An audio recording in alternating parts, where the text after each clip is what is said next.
Qué gusto estar aquí. Nuestro tema de hoy es cómo hacer un impacto cristiano en la sociedad. Una de las preguntas más importantes que enfrentan los cristianos en cualquier época y en cualquier lugar es esta: ¿qué valores y estándares van a dominar nuestra cultura nacional? La mayoría de países actualmente son cada vez más pluralistas, tanto en la religión como en lo racial. Es decir, el cristianismo, el islamismo, el secularismo, el materialismo, las religiones antiguas, los cultos modernos, todos compiten por el alma de Gran Bretaña hoy. Y la pregunta es, ¿cuál de ellos va a ganar? Para los cristianos esto es, antes que nada, una pregunta evangelística. ¿Será que a Jesucristo se le va a dar el honor que se le debe a su nombre? Si Dios ha exaltado a Jesús a lo máximo, lo ha exaltado a su diestra, a un lugar de supremo honor y gloria y poder, y le ha dado toda autoridad en el universo. La pregunta es, ¿será que toda rodilla se va a doblar ante Él y toda lengua va a confesar que Él es lo que es decir, el Señor?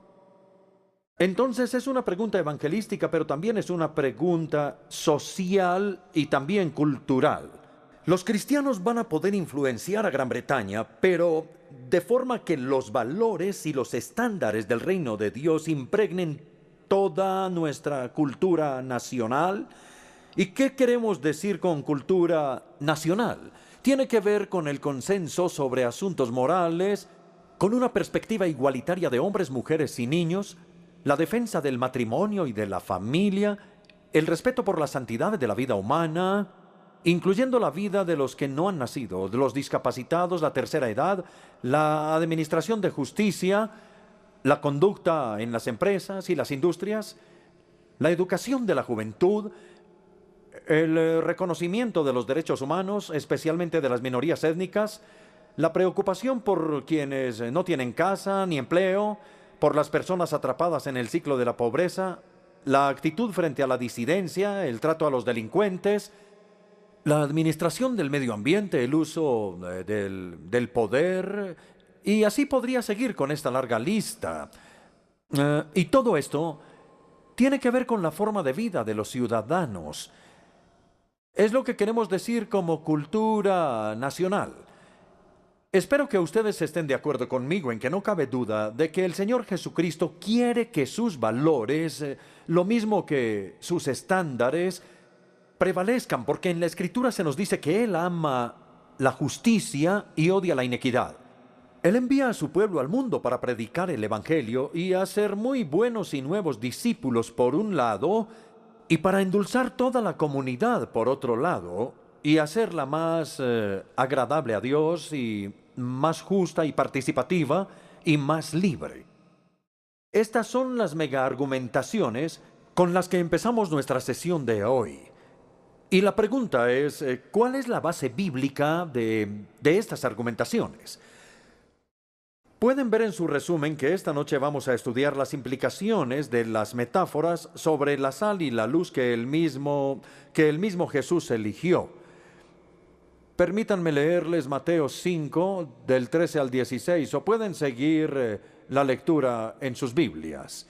Mateo 5, versículo 13, las palabras de Jesús en el Sermón del Monte. Ustedes son la sal de la tierra. Pero si la sal se vuelve insípida, ¿cómo recobrará luego su sabor? Ya no sirve para nada, sino para que la gente la deseche y la pisotee, material para pisotear. No se puede echar absolutamente en nada, no sirve.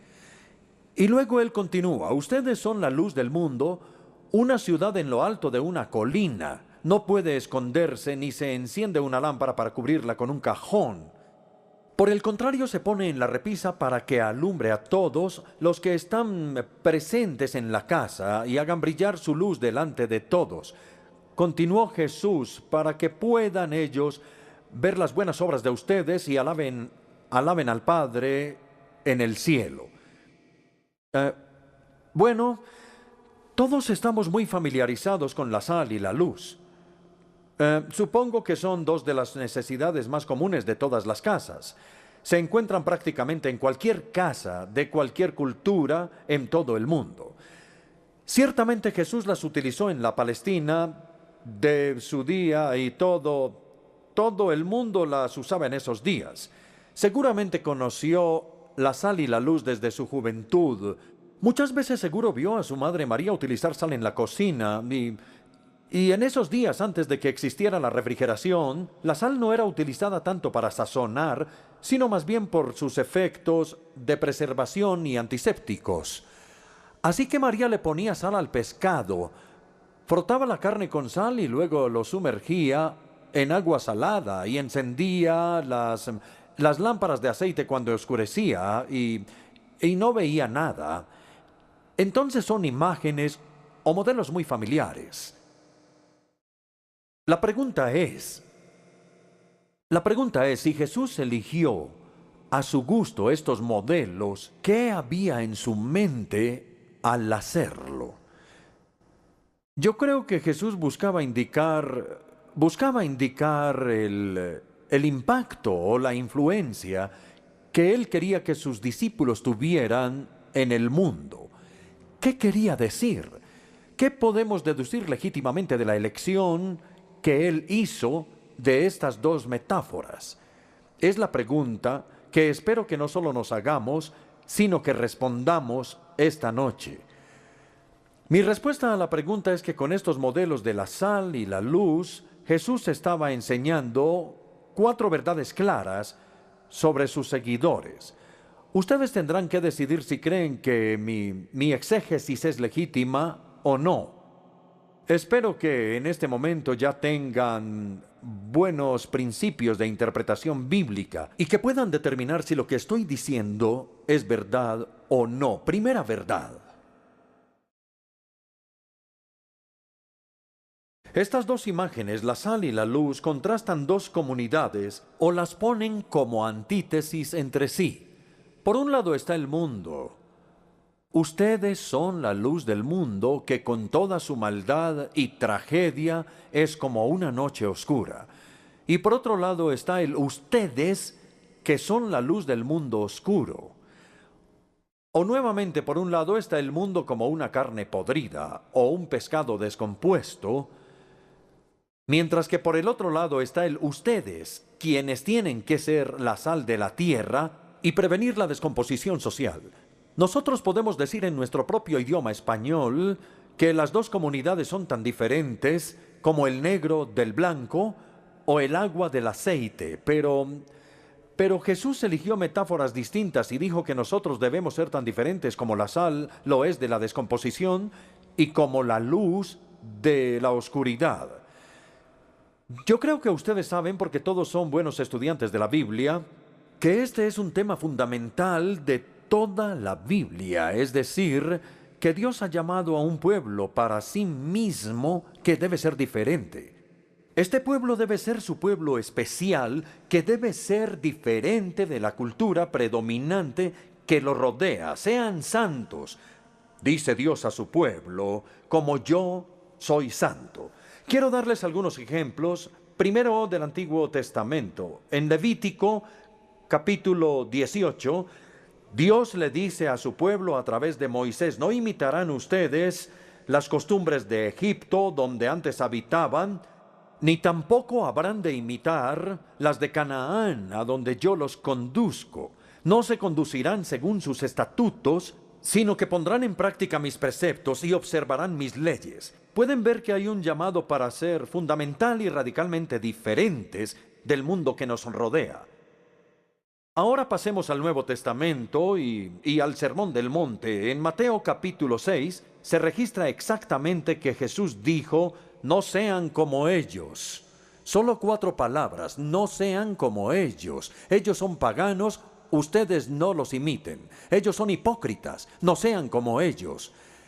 Y si pasamos de los evangelios a las epístolas, veremos que hay una palabra maravillosa en Romanos capítulo 12, versículos 1 y 2. No se amolden al mundo actual, sino sean transformados mediante la renovación la renovación de su mente. Es la primera lección. No creo que sea convertida. Creo que sea muy claro que Jesús nos llamó a ser radicalmente diferentes del mundo que nos rodea. Los cristianos deben penetrar o impregnar la sociedad. Aunque somos espiritual y moralmente distintos, no debemos estar aislados del mundo. Por el contrario, hagan brillar su luz delante de todos. Permitan que la luz penetre en la oscuridad. No enciendan la lámpara para ponerla debajo de la cama. No la pongan en algún lugar escondido. Pongan la lámpara en una repisa y permitan que la luz ilumine la casa. En otras palabras, permitan que las buenas noticias de Jesucristo, quien es la luz del mundo, se esparzan por toda la sociedad, por sus palabras y sus obras. Y si eso se aplica a la luz, también se aplica a la sal. La sal debe penetrar la carne. La lámpara no sirve para nada si se guarda en un lugar escondido, y la sal no sirve para nada si se queda en el salero o en el recipiente de la sal, como lo llaman algunos. La luz debe brillar en la oscuridad y la sal debe penetrar en la carne. Entonces, nuevamente creo que van a estar de acuerdo conmigo en que ambos modelos y metáforas ilustran el proceso de penetración o infiltración o impregnación. Pero aún así muchos de nosotros nos ponemos en un lugar escondido y nos quedamos cómodamente sentados en los aleros eclesiásticos elegantes.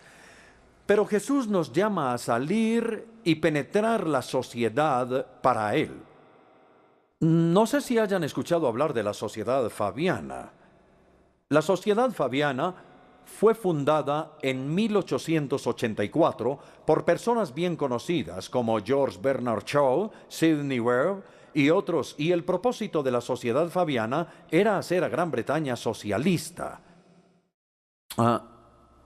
No a través de la revolución, no por medio de la intriga y la conspiración, sino por una política de infiltración, especialmente infiltrando los partidos conservador y liberal, porque en este momento no había partido laborista. Más adelante, H.G. Wells tuvo una pelea con los padres fundadores y declaró que la política de infiltración había sido un fracaso. H.G. Wells dijo que habían logrado impregnar la sociedad británica con el célebre socialismo, que la habían logrado impregnar tanto como un ratón puede impregnar fácilmente a un gato. En otras palabras, ellos terminaron siendo tragados por la sociedad en vez de impregnarla. Creo que podemos dejar ahí el segundo punto, que dice que los cristianos debemos impregnar o penetrar la sociedad no cristiana. Ahora, en tercer lugar, esta es un poco más controvertida y probablemente no todos los cristianos estarían de acuerdo con lo que voy a decir, pero haré mi mejor esfuerzo porque ustedes, que son un grupo muy educado e inteligente, me entiendan. Entonces vamos. En tercer lugar, los cristianos pueden influenciar e incluso cambiar la sociedad no cristiana. La sal y la luz son artículos muy efectivos. Cambian el ambiente en el que son o pueden ser introducidos. Y así, cuando la sal es introducida en la carne o en el pescado, algo sucede. Se previene la descomposición bacterial. Cuando la luz se enciende, algo sucede. La oscuridad se disipa.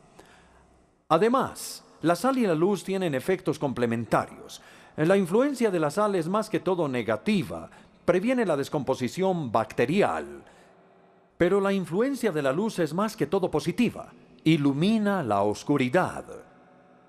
De esta manera, Jesús pretende que la influencia de los cristianos sea tanto negativa como positiva. Negativa para prevenir el avance del mal en la sociedad y positiva para promover la propagación de la verdad y la bondad, y especialmente del Evangelio. Ahora bien, si esto es así, naturalmente nos preguntamos por qué nosotros, los cristianos, no tenemos un efecto mayor en la sociedad. Observamos las tendencias del deterioro de la sociedad. Vemos la injusticia social, el conflicto racial y étnico, el desempleo y la pobreza, personas en la calle, corrupción en los lugares de preeminencia, promiscuidad sexual y el aumento del SIDA, y una falta de valor hacia la santidad de la vida humana. Son algunos estándares que vemos alrededor de nosotros y que muestran el deterioro de la sociedad. La pregunta que debemos hacernos es: ¿a quién culpar? ¿Quién tiene la culpa de que la sociedad vaya mal? Estamos acostumbrados, por supuesto, a culpar a todo el mundo, menos a nosotros mismos. Y es verdad que las personas son responsables de su propia conducta. Yo no lo niego, no. Pero quiero ponerlo de una manera diferente. Si la casa está oscura en la noche, no tiene sentido culpar a la casa porque esté oscura. Eso es lo que sucede cuando el sol se oculta. La pregunta que hay que hacer es: ¿dónde está la luz? O nuevamente, si la carne se daña y ya no se puede comer, entonces no tiene sentido culpar a la carne por su descomposición. Esto es lo que sucede cuando las bacterias están libres para reproducirse. La pregunta que hay que hacer es: ¿dónde está la sal? Igualmente, si la sociedad se vuelve corrupta como la noche oscura, o si el pescado de pronto se vuelve podrido, no tiene sentido culpar a la sociedad por la corrupción. Es lo que sucede cuando el mal de los hombres se deja desenfrenado y sin restricciones en la sociedad. La pregunta que hay que hacer es: ¿dónde está la iglesia? ¿Dónde están la sal y la luz de Jesús? Es hipócrita que levantemos nuestras cejas y subamos los hombros como si no fuera nuestra responsabilidad. Jesús nos dijo y nos comisionó para ser la sal y la luz de la sociedad. Por consiguiente, si la oscuridad y la descomposición abundan, en gran medida es nuestra culpa y debemos aceptar gran parte de esa culpa. También debemos aceptar con una determinación recia el papel que Jesús nos ha asignado, que es el de ser la sal y la luz de la sociedad. No solamente las personas pueden ser cambiadas, las sociedades también pueden ser cambiadas. Ahora, por supuesto, no me malinterpreten, no podemos perfeccionar la sociedad. Los cristianos no son utópicos, pero podemos mejorar la sociedad. Aunque solo cuando Jesús venga en gloria será una sociedad perfecta de paz y justicia. Mientras tanto, la historia está llena de ejemplos de una mejora social. Los estándares ascendentes de la salud y la higiene, la disponibilidad cada vez mayor de la alfabetización y la educación, la emancipación de las mujeres, las mejoras en las condiciones de las minas, de las fábricas, de las prisiones, la abolición de la esclavitud y del comercio de esclavos, etc. Una lista completa. No podemos afirmar que todas estas mejoras se deben completamente a la influencia de cristianos, pero sí podemos afirmar que a través de sus seguidores, el Señor Jesucristo ha tenido una enorme influencia en la sociedad. Ojalá estén de acuerdo. Quizá han oído hablar del profesor K.S. Latourette. Hace algunas décadas, cuando él era profesor en la Universidad de Yale o de la Escuela de Divinidades de Yale, el profesor Latourette escribió una historia de 7 volúmenes sobre la expansión del cristianismo. 7 volúmenes de la influencia que Jesucristo ha tenido en la sociedad. Quiero citar algo de la obra de 7 volúmenes del profesor. Ninguna persona que haya vivido en este planeta ha tenido tanta influencia en los asuntos de los hombres y las naciones como lo ha tenido Jesucristo. De esa corta vida y su aparente frustración ha florecido la fuerza más poderosa para el esfuerzo triunfal de la larga batalla del hombre que la raza humana haya conocido jamás. Ahora bien, yo creo que podemos afirmar que los cristianos sí podemos tener una influencia más poderosa de la que normalmente tenemos. Otra pregunta que debemos hacernos es cómo se da el cambio social. Y quiero decirles hoy que el cristianismo tiene 6 armas en su arsenal, por decirlo de alguna manera. Y quiero invitarlos a seguirme. Primero, la oración. Les pido que no descarten este punto como si fuera algo trivial. Por el contrario, los cristianos creemos que Dios escucha y responde a las oraciones. Por eso el apóstol Pablo nos ordena en el comienzo de 1 Timoteo capítulo 2 que debe orarse por todos los líderes nacionales, para que de verdad llevemos una vida piadosa y digna. Pero francamente, cuando visito algunas iglesias veo que casi no hay una intercesión seria. En una ocasión, cuando estaba en un culto un domingo en la mañana, recuerdo, en una iglesia de un estado de los Estados Unidos, no voy a decir el nombre de la iglesia, yo estaba de incógnito en la silla de atrás. Y estaba yo ahí en la silla de atrás cuando por fin llegó el momento de la oración, de la intercesión o de las oraciones pastorales, como a veces lo llaman. Un laico pasó al frente para dirigir la oración y eso está bien. A mí me gustaría que invitáramos a los laicos de vez en cuando a dirigir las oraciones, más a menudo porque me parece que a veces lo hacen mejor que los ministros. De cualquier manera, él empezó a dirigir la oración y anunció que el pastor estaba de vacaciones y entonces él oró para que el pastor disfrutara las vacaciones. Luego oró por 2 señoras, una que estaba embarazada y la otra enferma, y oró para que una pudiera sanar y la otra estuviera bien. Luego regresó a su silla. Ahí terminó la oración. Debió de haber durado 30 segundos o quizá un minuto. Yo me fui pensando, estas personas están adorando en realidad a un Dios de la aldea, un Dios que no está interesado en el mundo de afuera, sino más bien en sus cosas peculiares. No hubo referencia alguna a la evangelización mundial, tampoco a la paz mundial. No hubo ninguna oración por los refugiados. Yo algunas veces me pregunto, ¿será que el lento avance hacia la paz mundial o hacia la evangelización mundial se debe acaso a que el pueblo de Dios es un pueblo que no ora? Por ejemplo, cuando el presidente Marcos fue derrotado en las Filipinas en 1986, los cristianos filipinos lo atribuyeron no al poder del pueblo, sino al poder de la oración. Creo que debemos asumir la tarea de la intercesión pública con mucha más seriedad. Si toda la congregación se postrara humildemente ante el Dios vivo,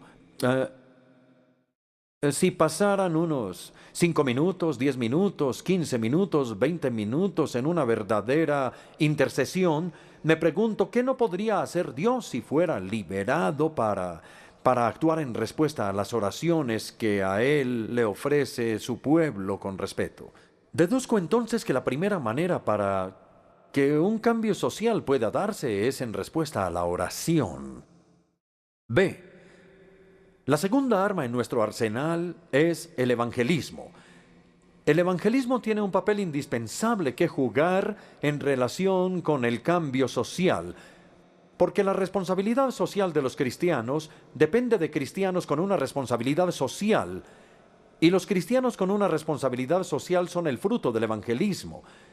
Es cuando el Espíritu Santo nos cambia a nosotros que empezamos a desarrollar una conciencia social y adquirimos la visión y el valor de cambiar nuestra sociedad y de esperar que cambie. No sé si conozcan el nombre del famoso autor Jeffrey Morehouse. Uno de sus libros se llama Calcuta y es una descripción sociológica e histórica de Calcuta como ciudad. Y me gustaría citar una reseña de su libro. Lo que invariablemente cambia el equilibrio del desespero de la fe es la persona que se levanta por encima de la situación. El libro de Jeffrey Morehouse está lleno de personas, William Carey, la Madre Teresa, etc. Ellos no están atrapados en la ciudad y tampoco han escapado de la ciudad. La han trascendido y han trascendido la situación. La salvación no es lo mismo que la solución, sino que la precede y hace que sea una posibilidad. La salvación personal sigue siendo el camino y es la llave que abre la puerta del determinismo. Yo estoy de acuerdo. La Iglesia tiene una parte que el evangelismo puede jugar al buscar el cambio social. Ahora sé. La tercera arma que tenemos en nuestro arsenal se llama ejemplo. Los seres humanos son imitadores por naturaleza. Así que el ejemplo tiene un gran poder. Un solo cristiano que tome una posición firme a favor de la justicia puede motivar a otros a seguirlo. Un hogar cristiano puede influenciar a todo el vecindario. Y un grupo cristiano dedicado en un colegio o una universidad, en un hospital, una fábrica o una oficina, puede cambiar su ambiente y los valores aceptados. Y Dios pretende que la iglesia local sea lo que algunas veces llamamos una señal del reino de Dios, un modelo de lo que la comunidad humana es cuando se somete al gobierno de Dios, una sociedad alterna atractiva. Esas son tres de las armas: la oración, el evangelio y el ejemplo. La cuarta es el argumento. Al final, las estructuras sociales injustas pueden ser cambiadas únicamente con la legislación. La legislación no puede lograr que la gente mala sea buena, pero puede reducir el nivel de maldad en la sociedad. Y podemos hacerla más agradable a Dios. Quiero dar ahora una cita de Luther King, el activista de los derechos civiles en la década de los 50 o 60, creo yo. Martin Luther King dijo: la moralidad no puede ser legislada, pero el comportamiento puede ser regulado. Las leyes pueden no cambiar el corazón, pero pueden restringir a los desalmados. La ley no puede hacer que un empleador me quiera, pero sí puede evitar que se rehúse a contratarme por el color de mi piel. En una democracia, la legislación depende del acuerdo, y el acuerdo depende del consenso o la opinión pública, y el consenso depende de los argumentos, de tener el argumento ganador. Debemos orar para que Dios levante pensadores éticos que no solamente suban al Sinaí y reciban los 10 mandamientos, sino que argumenten que la ley de Dios es lo mejor. Así como necesitamos apologistas teológicos que argumenten la verdad del Evangelio de Dios, necesitamos apologistas teológicos que argumenten sobre la bondad de la ley de Dios. El ejemplo que siempre me ha impactado es el del matrimonio monógamo. En 1934, un antropólogo llamado J.D. Unwin publicó un libro llamado Sexo y Cultura. Él quería probar la teoría que había desarrollado de que la civilización y el autocontrol sexual tenían una relación directa. Unwin estudió 100 sociedades diferentes en diferentes partes del mundo y encontró que la energía cultural de una sociedad, sus talentos en arte, ciencia, arquitectura, tecnología, etc., que la energía cultural de una sociedad aumentaba cuando la energía sexual estaba controlada. Entonces la monogamia, que es autocontrol sexual, un hombre y una mujer en el matrimonio, la monogamia siempre produce gran energía social y cultural. Una teoría fascinante y hasta donde yo sé, la tesis de Unwin no ha sido refutada hasta ahora. Bien, hemos considerado las siguientes armas: la oración, el evangelismo, el ejemplo y el argumento. Vamos ahora a la quinta, E. ¿Qué es la acción? La acción sociopolítica. Alguien puede decir inmediatamente: ¿pero acaso los cristianos no deben mantenerse alejados de la política? Mi respuesta es que depende de lo que uno quiera decir con política, porque hay dos definiciones diferentes de política. La definición estrecha es que la política es la ciencia misma del gobierno, el marco de leyes que encierra las creencias y valores de la sociedad. Esa es la definición estrecha. La definición amplia, ya que polis es la palabra griega para ciudad, simplemente significa vivir juntos en una comunidad. Ahora bien, en el sentido estrecho, la política es para los políticos. Es su vocación desarrollar políticas y programas para el cambio legislativo. Esa no es la responsabilidad de los pastores, por ejemplo. La política en el sentido estrecho es para los políticos. En el sentido amplio, por otro lado, la política es para todo el mundo, porque todos hemos sido llamados a ser ciudadanos responsables y Jesucristo nos ha enviado al mundo para servirle a Él aquí. Además, los políticos nunca podrían tener éxito y sus políticas nunca podrían llegar a ser leyes, al menos sin un movimiento de apoyo público del electorado en pleno. Tenemos la responsabilidad de ser ciudadanos conscientes y de ejercer nuestros derechos democráticos, de votar e influenciar los votos de otras personas, de hablar de los asuntos justos y actuales, de participar en las protestas públicas pacíficas y de testificar, y de esta manera podemos ser sal y luz para la sociedad. F, la sexta arma, es el sufrimiento. En otras palabras, la disposición a sufrir por lo que creemos.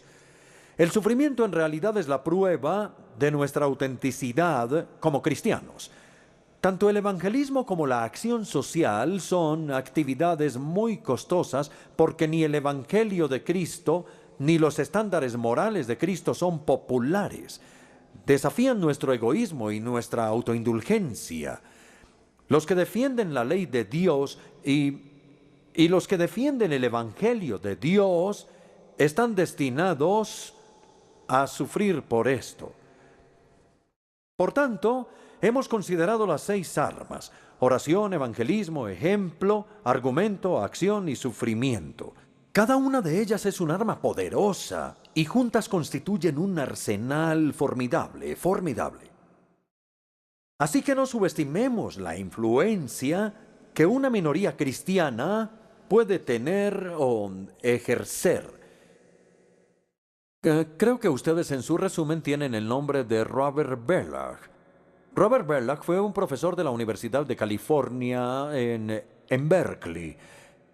Era un experto en asuntos japoneses y coreanos. Era un hombre cristiano bien conocido por su libro Los hábitos del corazón.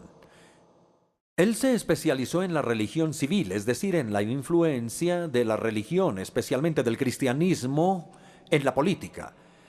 Leí un artículo que era una sesión de preguntas y respuestas que le publicaron a Robert Bellah en la revista llamada Psychology Today, y quedé tan impactado con estas palabras que quiero leerlas para ustedes. Yo creo, escribe Bellah, yo creo que no debemos subestimar la importancia del pequeño grupo de personas que tienen una nueva visión de un mundo justo y amable. Y luego hace esta declaración extraordinaria para un sociólogo que evidentemente sabe de lo que está hablando. La calidad de la cultura puede ser cambiada cuando un 2% de las personas tienen una nueva visión. La calidad de la cultura puede ser cambiada cuando un 2% de las personas tienen una nueva visión. Bueno, nosotros somos más y en muchas partes del mundo somos más del 2%. Podríamos tener mucha más influencia de la que nos damos cuenta.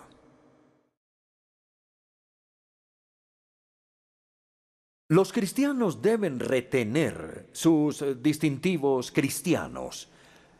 La sal debe retener su salinidad, o de otro modo no sirve para nada, sino para que sea desechada y pisoteada. De igual manera, la luz debe retener su brillo, o de otro modo nunca disipará la oscuridad.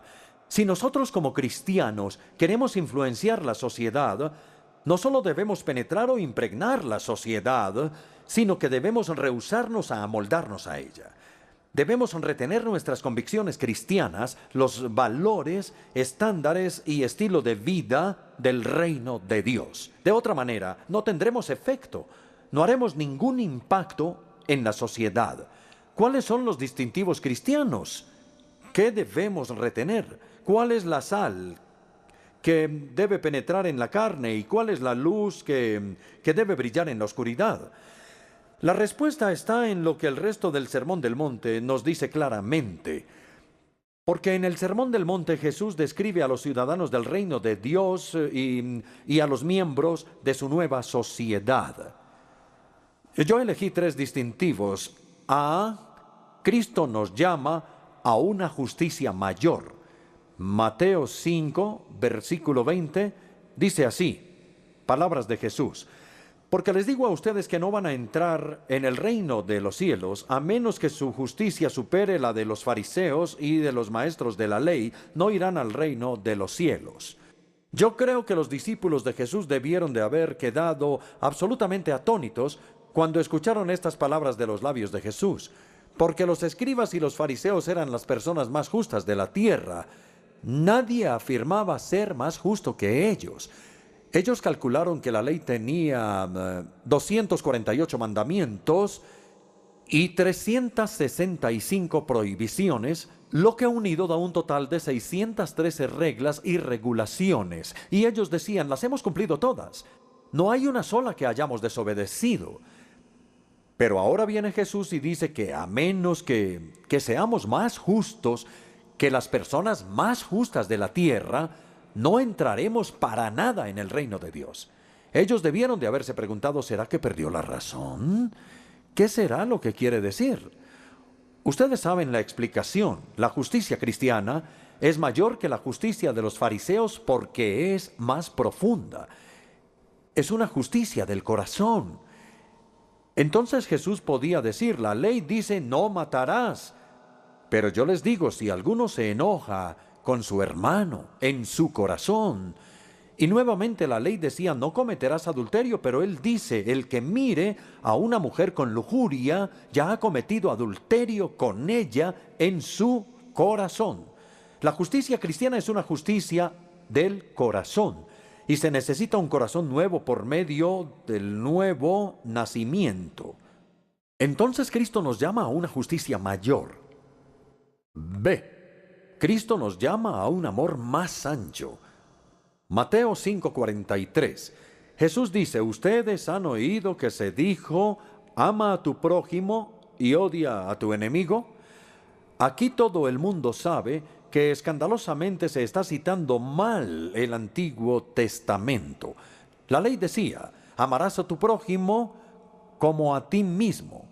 Y ahí terminaba. Fueron los fariseos quienes parecieron haber cedido a la casuística moral y dijeron, pensemos un momento, ¿tengo que amar a mi prójimo? Está bien, entonces, ¿quién es mi prójimo? Al que tengo que amar. Nunca había pensado en eso antes. Mi prójimo son mis conciudadanos, los otros judíos. Yo puedo amar a mi prójimo si ese es mi prójimo. Eso significa que la ley dice que uno puede odiar a su enemigo si solo hay que amar al prójimo. Pueden ver lo casuísticos que eran. Y Jesús respondió, no. Su prójimo en el vocabulario de Dios incluye a sus enemigos. El versículo 44 dice, pero yo les digo, amen a sus enemigos y oren por quienes los persiguen. Hagan bien a quienes los odian para que sean verdaderos hijos de su Padre que está en el cielo. Él hace que salga el sol sobre malos y buenos, y que llueva sobre justos e injustos, sobre justos e injustos. En otras palabras, el amor de Dios nos abarca a todos. Él no solo ama a su prójimo y odia a sus enemigos, no, Él ama a todo el mundo. Y nosotros también debemos hacer que nuestro amor abarque a todo el mundo, incluso a nuestros enemigos. Si amamos solamente a quienes nos aman, entonces no somos mejores que los no creyentes. Ellos también aman a quienes los aman. Ellos dicen, tú me ayudas, bueno, yo también te ayudo. Pero si ustedes quieren ser hijos auténticos de su Padre Celestial, continúa diciendo Jesús, entonces deben amar a sus enemigos como Dios los ama. Y nuestro enemigo es la persona que nos muestra un cuchillo o un arma, o que quiere llevarse algo que para nosotros es más precioso aún que la vida, es decir, nuestro buen nombre. Debemos amar a todos como lo hace el Padre Celestial. Eso me lleva al tercer ejemplo que nos hace distintos. Cristo nos llama a una ambición más noble. Todos los seres humanos somos ambiciosos. La ambición es simplemente el deseo de tener éxito. Y nuestra ambición, en palabras de Jesús, es lo que buscamos, en lo que ponemos nuestros corazones, el bien supremo al que dedicamos nuestras vidas. ¿Qué es eso? Bueno, al final de Mateo 5 se nos dice, finalmente solo hay dos opciones. Versículo 32. Podemos estar preocupados por nosotros mismos, por nuestra propia comodidad material, por lo que comemos, lo que bebemos, lo que nos ponemos. Versículo 33.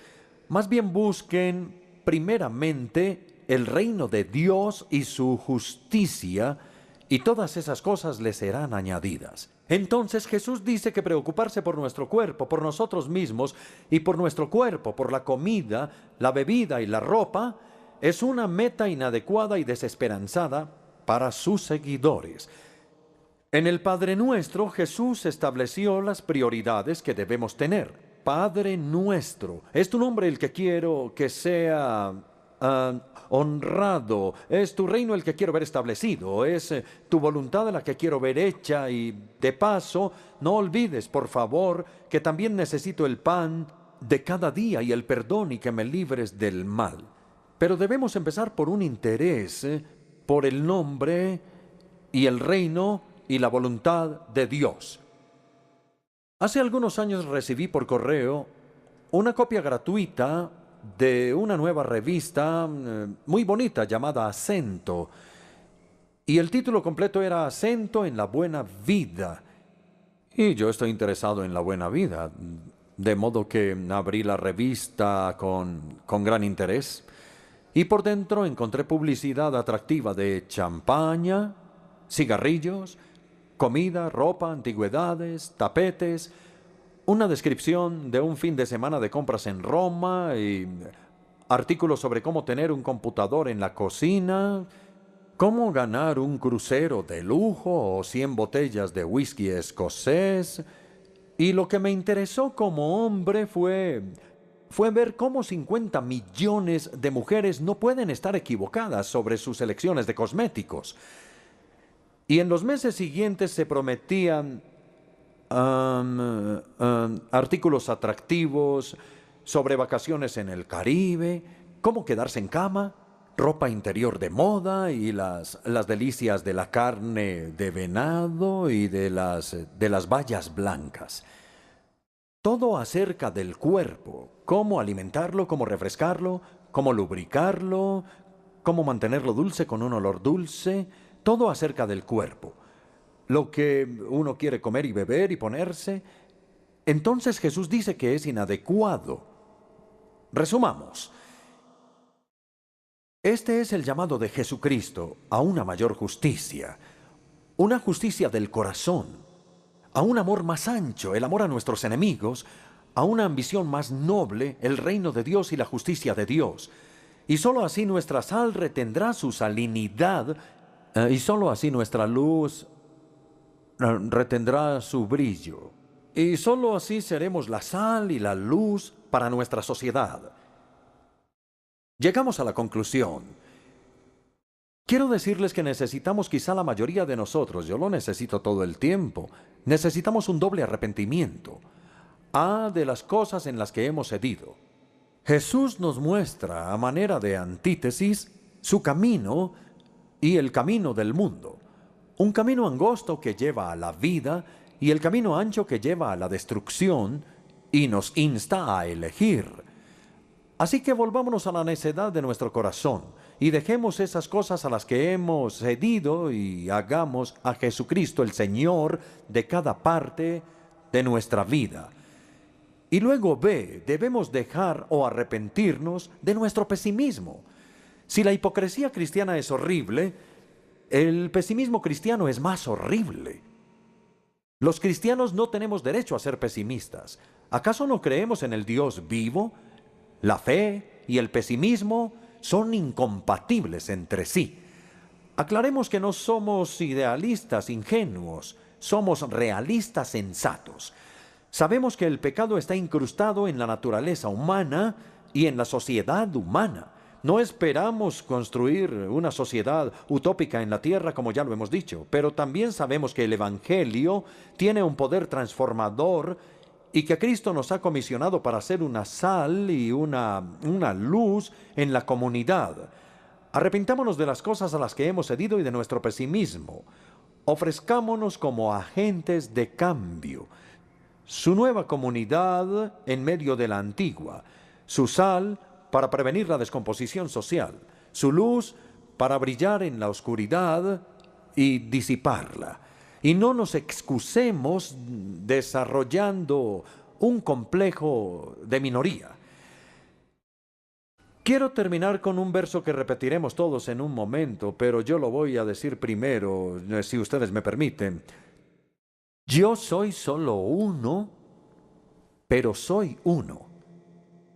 No puedo hacerlo todo, pero puedo hacer algo. Lo que puedo hacer, debo hacerlo, y lo que debo hacer por la gracia de Dios, lo voy a hacer. Espero que podamos ir a casa esta noche con esa seguridad en nuestra mente y vamos a orar.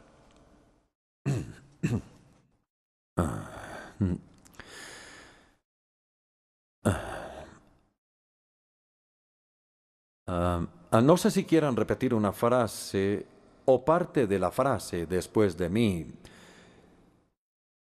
Yo soy solo uno, pero soy uno. No puedo hacerlo todo, pero puedo hacer algo. Lo que puedo hacer, debo hacerlo. Y lo que debo hacer, por la gracia de Dios, lo voy a hacer.